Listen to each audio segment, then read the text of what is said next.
Okay, Brian, I presume I'm recording. Yeah, okay. So here is what your signal actually looks like coming out of. It's kind of a representation of the signal coming out of a parabolic antenna. And this peak out here on the end, that's your main lobe. That's what you're trying to, this is kind of, I guess, a 3D representation of the sensitivity of the antenna.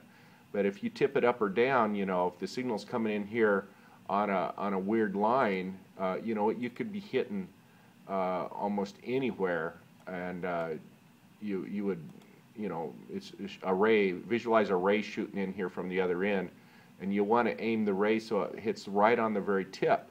But you can see there's a lot of areas here, the antenna pattern, where if it's tipped off to the side, even though the ray would be coming in right at the tip if it was aimed right at you, if it's aimed off to the side, the ray could be hitting anywhere along here. In the same way with the signal leaving. Where you can get problems is, let's see if I can cut this in a section here, is when you've got maybe the ray is coming in and it's off in both the azimuth. So let's say it's off up right in this area right here. So instead of hitting down here, it would be hitting up here. And then it's also off in elevation.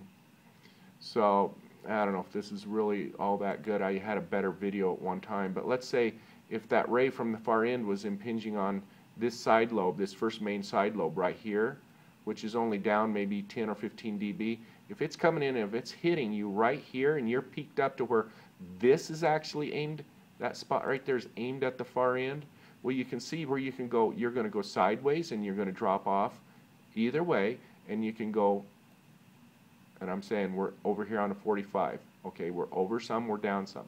And if you go up and down, you're going to drop off into trough, you're going to drop off into a trough.